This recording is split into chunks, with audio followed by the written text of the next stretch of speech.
Radio Anthropocène, à l'écoute du changement global.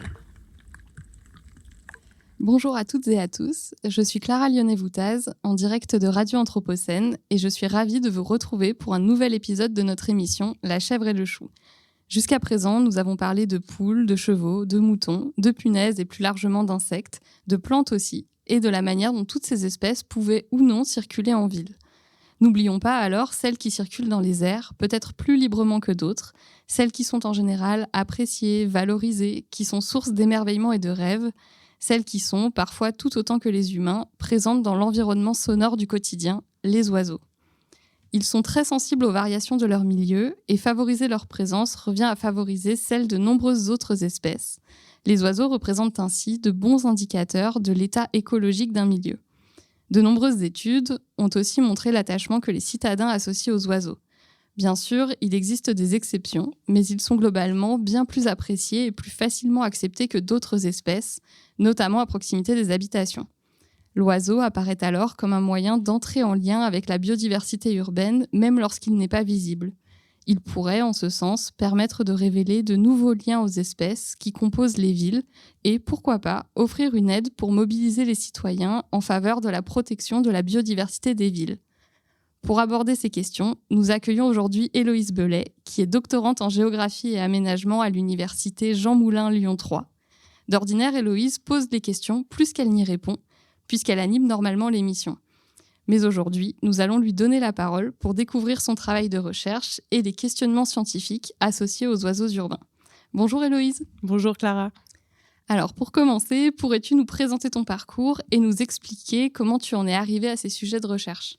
Oui, eh bien moi, à la base, j'ai fait une formation en géographie et aménagement du territoire à Lyon 3, mais j'avais pris une spécialité géographie parce que le côté environnement m'attirait et aussi le côté recherche.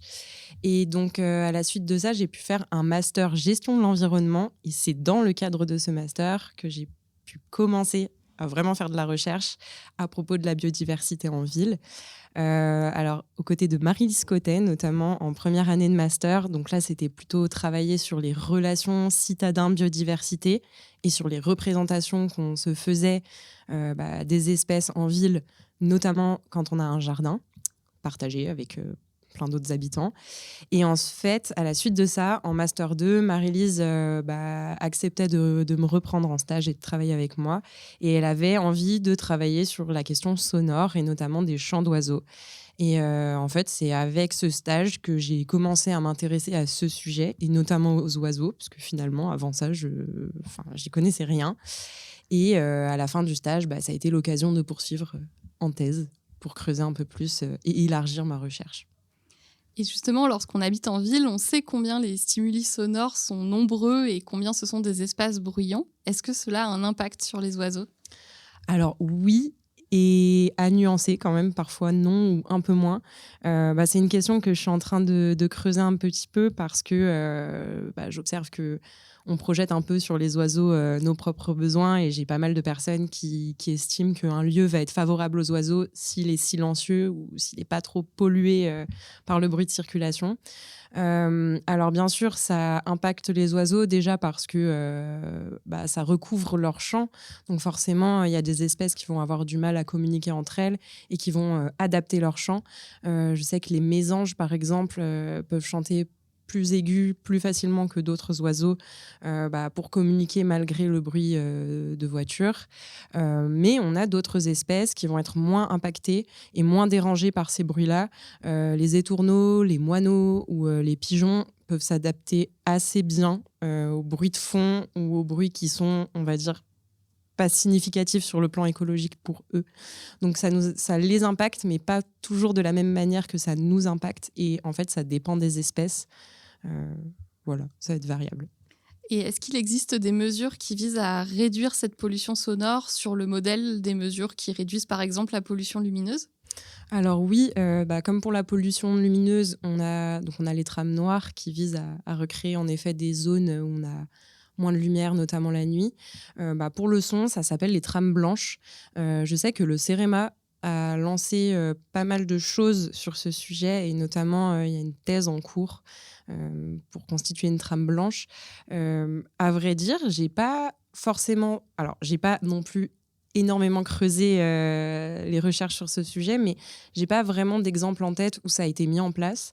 Dans le cas de la métropole de Lyon, par exemple, j'ai pu interroger des personnes qui travaillent en lien avec l'aménagement du territoire et on m'a beaucoup dit qu'en tout cas c'était pas forcément le pôle biodiversité qui s'en occupait et donc je suis pas sûre qu'il y ait tant de choses que ça qui existent aujourd'hui, mais en tout cas ça fait partie des réflexions et même dans la construction de bâtiments, en architecture et tout, je sais qu'on a tendance à essayer d'intégrer ces questions acoustiques.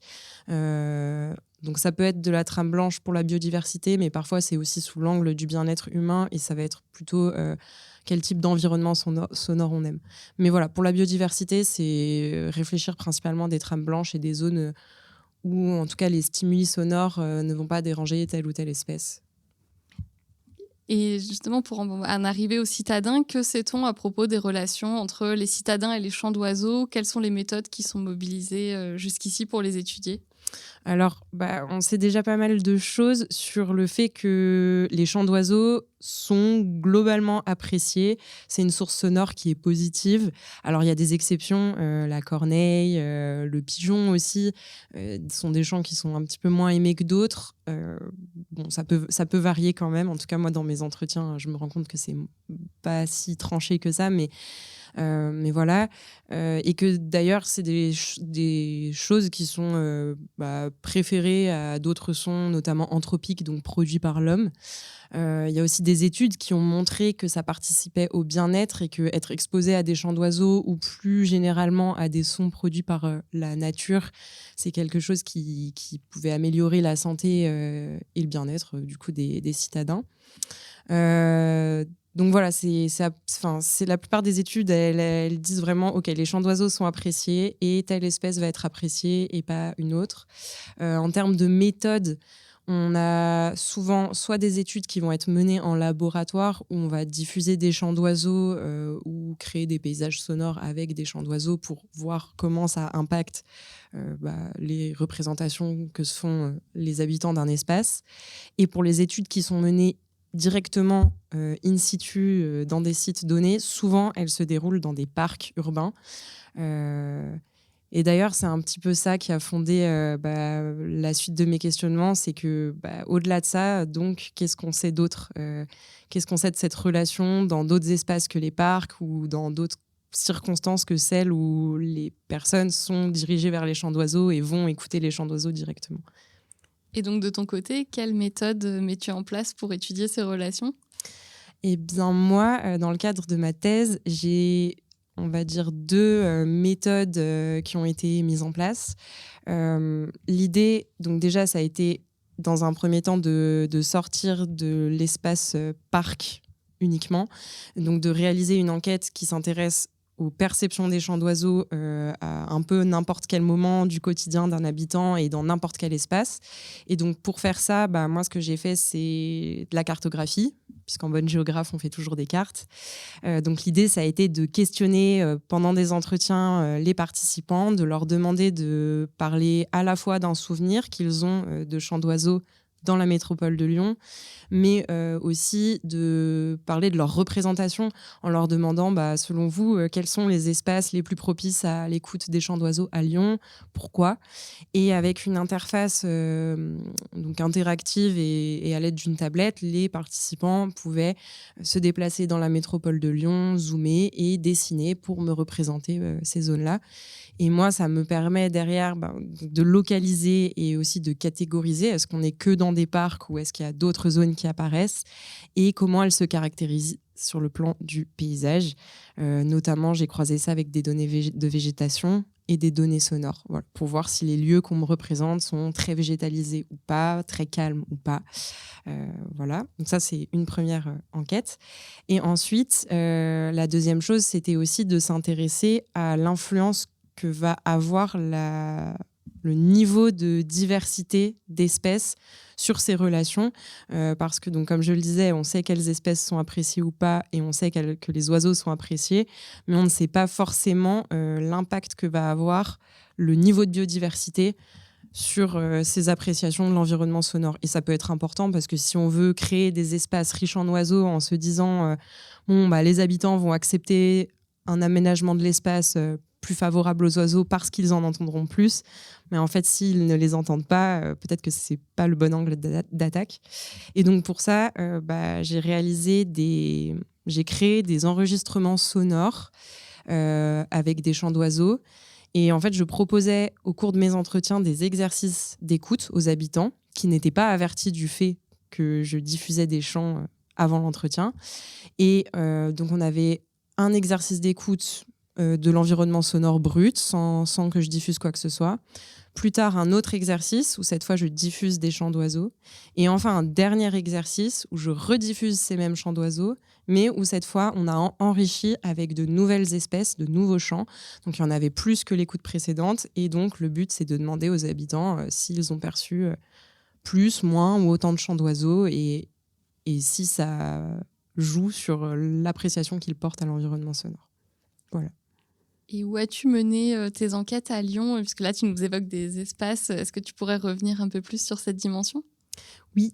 Alors, pour toute l'enquête cartographique qui est à l'échelle de la métropole, là, en soi, les entretiens, le seul critère spatial, on va dire, c'était d'habiter dans la métropole de Lyon. Donc, en l'occurrence, ça pouvait être vraiment... J'ai essayé de varier quand même, de trouver des habitants de différents quartiers, que ce soit dans le centre ou un peu en périphérie, parce que ça peut jouer sur le gradient de végétalisation de là où ils vivent.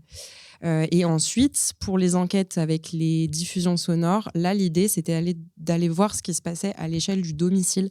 Parce que... Donc, comme je le disais, il y a des personnes qui ont des jardins, ou plutôt des espaces végétalisés partagés, donc des résidences où en pied d'immeuble, on va avoir plus ou moins de végétation. D'ailleurs, des fois, c'est un tout petit carré ou quelques arbres, mais voilà, des espaces qu'on peut occuper, qui sont quand même privés, mais communs aux habitants. Et c'est des espaces qui ont été assez peu étudiés parce que c'est difficile d'y entrer. Et ceux qui ont été beaucoup étudiés, c'est plutôt les jardins individuels, ou les jardins partagés au sens potager collectif dans la ville.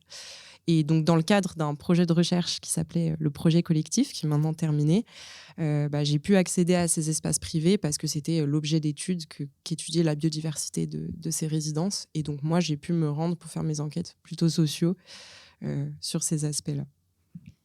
Et donc là, tu nous parles à la fois des enjeux plutôt de sciences sociales, mais on entend aussi des questions plus écologiques liées à la végétalisation, aux oiseaux. Donc, est-ce que tu travailles avec d'autres champs disciplinaires que strictement la géographie ? Alors oui, c'est vrai que cette thèse, elle touche à plein de sujets et j'ai dû aussi, en effet, me former forcément aux questions ornithologiques et plus écologiques.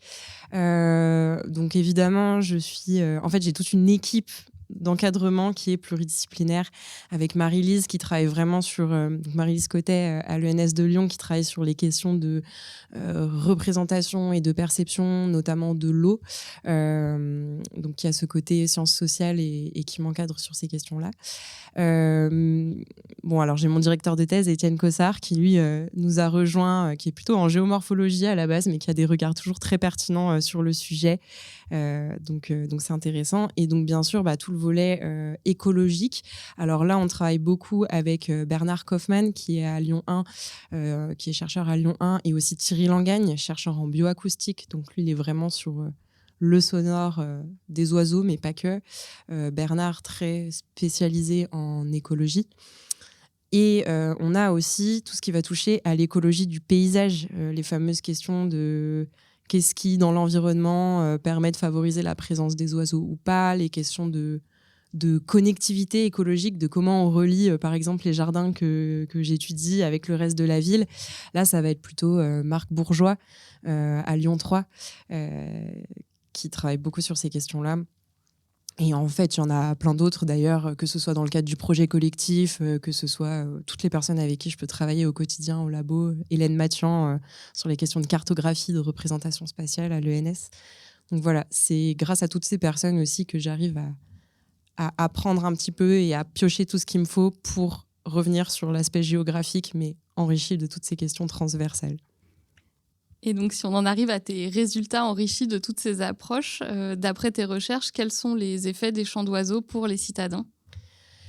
Alors, comme toutes les études que j'ai lues, évidemment, je trouve que les chants d'oiseaux sont appréciés. Comme je le disais au début, moi, j'ai des résultats un peu nuancés sur les espèces qui, en général, sont plutôt dépréciées. Les corneilles, j'ai quand même des retours qui me disent c'est un chant pas très agréable. Mais il y a aussi des représentations super positives. C'est un oiseau intelligent, je le trouve majestueux, j'adore sa couleur, noir intense. Donc j'ai plutôt des avis qui restent positifs. Le pigeon, c'est pareil. Au final, il y a des représentations négatives. C'est un oiseau sale, c'est un oiseau qui rappelle les mauvais côtés de la ville, mais il y a un peu d'affection autour du pigeon. J'ai les habitants qui me disent « Ah non, mais le pauvre, c'est vrai qu'il est un peu sale, mais bon, il est mignon. J'aime bien comme il roucoule, il se dandine, c'est rigolo. » Après, à nuancer, forcément, j'ai des participants volontaires qui sont probablement déjà un peu sensibles à ces questions et aux oiseaux. Donc, ça joue. Mais voilà, les oiseaux, ça procure du bien-être à mes participants. C'est quelque chose qui est déjà un agrément dans leur environnement sonore, mais pas uniquement. Ce qui est beaucoup ressorti de mes entretiens, c'est que c'est aussi une présence rassurante et qui témoigne d'un bon état de l'environnement, ou en tout cas du fait qu'il y a encore de la nature en ville, que tout n'est pas perdu. Pour certains participants, notamment dans mes résidences, c'est un signe aussi que ce qu'ils essayent de mettre en place pour la biodiversité, ça fonctionne au moins un petit peu. Donc voilà, c'est aussi ce signe-là. Et puis surtout, c'est, je trouve, un bon moyen d'entrer en lien avec l'environnement, parce que les habitants associent aux oiseaux des éléments du paysage, des structures du paysage qui sont fonctionnelles. Et alors des fois, c'est des connaissances incomplètes, il manque des choses. La question de la connectivité entre les espaces, elle est assez peu abordée. Mais on a quand même une bonne connaissance de notre environnement. Et du coup, ça témoigne d'un lien à l'espace assez intéressant dans les entretiens, en tout cas. Tu évoquais justement les actions que les habitants mettent en place. Est-ce que tu pourrais revenir un peu là-dessus, nous dire quels sont les aménagements ou les actions en général qui sont développées en faveur des oiseaux ? Alors, plutôt du côté habitant ou du côté de la ville en général ? Les deux dimensions peuvent être intéressantes, si tu as des pistes sur les deux. Oui, j'ai des pistes sur les deux. Peut-être du côté de la ville et politique, pour commencer. Alors forcément, du côté de la métropole de Lyon, en tout cas, c'est des actions qui vont être parfois un peu plus globales. On vise la biodiversité et la protection de l'environnement au sens large, mais forcément, c'est des mesures qui vont avoir des répercussions sur les oiseaux. Par exemple, la gestion des parcs qui maintenant est sans pesticides, certes, mais on fait de plus en plus de gestion différenciée, où on va pas tondre certaines zones, où on prête attention aux espèces qu'on va planter. Donc tout ça, c'est important. Il y a aussi des plans de sauvegarde qui visent certaines espèces à Lyon. Par exemple, le plan Hirondelle Martinet, donc il y a beaucoup de partenariats avec la LPO, la Ligue de protection des oiseaux. J'ai interviewé pas mal de personnes à la LPO Lyon, Rhône. Et voilà, il y a beaucoup de travail entre la métropole et la LPO pour mettre en place des choses sur les recommandations des spécialistes ornithologues. Donc ça, c'est intéressant. Et du côté des habitants, alors là, c'est très variable. En fait, ça dépend toujours du collectif habitant. Ça peut varier en fonction des quartiers, en fonction des résidences. Mais y a beaucoup de sites qui ont mis en place des choses. Alors, dans le cadre du projet collectif, on a proposé des accompagnements et je sais qu'il y a plein de résidences qui ont fait des projets. Mais si on prend d'une manière globale ce qui peut être fait et qui va être fait d'une manière variée, c'est bien sûr planter des arbres, mais pas que, c'est surtout des strates différentes, donc avoir des buissons, des haies, des arbustes. Bien sûr, ne pas tondre tout le temps la pelouse partout, choisir les essences qu'on va planter, des essences locales si possible, mais aussi variées, de ne pas avoir le même arbre ou le même arbuste partout dans un espace, c'est important. Des points d'eau, en vrai, c'est un truc qu'on met pas assez en avant, mais pour les oiseaux, c'est hyper important d'avoir des petites coupelles un peu partout, ou même une seule quand on a un balcon. Ça peut être tout à fait une petite coupelle d'eau qu'on change régulièrement. Ça, c'est important. Et puis voilà, favoriser la présence des pollinisateurs avec des fleurs et des arbustes locaux aussi. Et voilà. J'espère ne rien oublier. Les arbres morts, c'est bien aussi pour les insectes, de laisser, mais ça passe un peu moins en général. Mais ça peut être une bonne piste de laisser, quand on a un arbre qui meurt, de le laisser sur place. Ça nous fait beaucoup de pistes. Si à l'échelle individuelle, tu avais une action à conseiller pour favoriser la présence des oiseaux en ville, laquelle conseillerais-tu ? Franchement, moi, je dirais l'eau. Mais bon, après, c'est mon avis de moi-même qui a finalement peut-être pas tant de... Mais je trouve que ouais, c'est vraiment le truc sur lequel on met pas trop l'accent. Mais moi, la première, je mets des petites boules de graines en hiver pour les oiseaux. Et pour autant, j'ai pas mis de coupelle d'eau parce que c'est vrai que c'est un peu contraignant. Il faut la changer souvent pour éviter les maladies. Mais bon, là, c'est quand même une ressource. Ils peuvent se laver dans l'eau. C'est assez important. Et je pense que c'est assez simple à mettre en place par rapport à d'autres choses plus grandes comme réaménager son espace végétalisé. En ville, c'est pas toujours faisable. Donc ouais, je dirais mettre de l'eau et arrêter de donner de la graisse animale aux oiseaux en hiver aussi, parce que c'est beaucoup trop fait et ça les tue. Et le pain, arrêtons le pain. Voilà quelques conseils qui sont bien notés. Et pour finir, si on se focalise un petit peu plus sur les oiseaux et un peu moins sur les citadins, quelles sont les espèces d'oiseaux que tu as été amené à croiser au fil de tes recherches ? Et est-ce que certaines sont plus centrales que d'autres dans ton questionnement ? J'en ai croisé plein en fait parce que comme tout le monde, quand j'ai commencé à m'intéresser à ce sujet, je pensais qu'on avait très peu d'oiseaux en ville, que des pigeons et des moineaux. Mais en fait, en tout cas à Lyon, mais je pense que c'est le cas dans plein de villes, on peut retrouver une grande diversité d'espèces. Alors certes dans les parcs et jardins, mais dans le cas des résidences, j'ai déjà vu un pivert à Croix-Rousse sur un site qui est très arboré et qui est à proximité en face du parc de la Tête d'Or, ça aide. Mais voilà, j'ai rencontré plein d'espèces. Donc les plus classiques comme les mésanges, charbonnières, bleues, les rouges-gorges, le merle, mais aussi voilà, pivert, des roitelets. Là, on est au jardin de l'ENS, on a déjà sauvé un petit roitelet qui s'était cogné contre une vitre, donc on en a plusieurs sortes. Voilà, non, il y a vraiment plein d'espèces différentes. Moi, j'en ai pas une qui est centrale dans mon questionnement à la base. Après, forcément, les habitants, eux, identifient des espèces... donc toutes celles que j'estime communes ou facilement identifiables en ville, comme le rouge-gorge, le merle, ça revient assez souvent. Mais d'ailleurs, on me cite aussi plein d'autres espèces, le rossignol. Voilà, j'ai des choses un peu variées, donc pas d'espèces plus centrales que d'autres, et une grande diversité potentielle dans certaines zones à Lyon. Et est-ce qu'on observe une grande différence entre les oiseaux des villes et les oiseaux qui se trouvent en dehors de celles-ci ? Forcément, oui. En fait, les espèces, elles fonctionnent par milieu. Donc, en fait, en ville, on peut très bien retrouver, là, je parlais du pivert. C'est un oiseau plutôt associé au milieu forestier. Mais en fait, si on a, je pense au Mont d'Or ou aux communes de l'Ouest lyonnais, où on a un peu plus de végétation et de forêt, on va pouvoir retrouver des espèces associées au milieu forestier. Donc, en fait, ça dépend plus... de comment est construit le paysage. Mais forcément, quand on s'éloigne de la ville, on va avoir des milieux plus variés, notamment, je pense à tous les oiseaux. Je sais pas, je pense aux rapaces. Je suis en train de me dire, on a quand même des rapaces à Lyon, on a des faucons cresserelles. Mais voilà, il y a des espèces qu'on va observer plus facilement. Mais d'ailleurs, il y a aussi des espèces urbaines. Moi, je vois très bien quand je suis dans un milieu qui est moins construit, je vois pas de moineaux ou beaucoup moins. Donc ça va dans les deux sens. Et comme je le disais, on peut avoir des surprises même en ville. Et donc justement, pour conclure, est-ce que tu aurais une anecdote marquante à nous raconter sur les oiseaux ou les chants d'oiseaux ? Est-ce que ça doit être une anecdote personnelle ou une anecdote en mode fun fact ? Parce que j'ai les deux. Alors peut-être un fun fact pour briller en société ?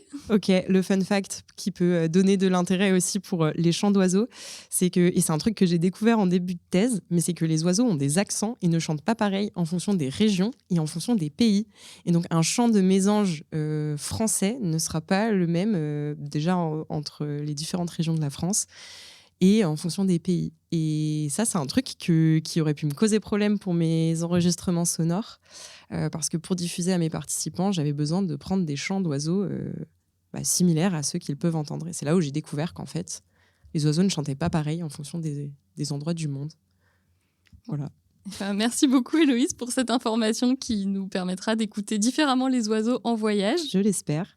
Et merci beaucoup de t'être prêté au jeu de l'interview et de nous avoir permis de mettre en lumière les oiseaux urbains, les impacts sur les paysages sonores et les relations qui se nouent entre ces oiseaux et les citadins. Donc finalement, l'oiseau semble proposer une interface à la fois entre les disciplines de recherche et entre les citadins et l'environnement. Et on se rend compte aussi que la diversité des espèces urbaines est tout à fait intéressante et qu'il est possible, même à l'échelle individuelle, d'ajouter sa pierre à l'édifice pour protéger ces petites bêtes à plumes. Donc cet épisode, c'est une invitation à porter un autre regard et surtout une autre écoute sur ces voisins ailés qui habitent nos villes. Et pour approfondir ces approches sur les liens avec les citadins et la biodiversité urbaine, nous entamerons d'ailleurs au mois de mars une série d'épisodes consacrés aux liens entre participation habitante et nature en ville. Nous vous remercions pour votre écoute et nous vous rappelons que vous pouvez retrouver cet épisode ainsi que tous les autres sur le site de Radio Anthropocène et sur toutes les plateformes musicales. À très vite. Radio Anthropocène. À l'écoute du changement global.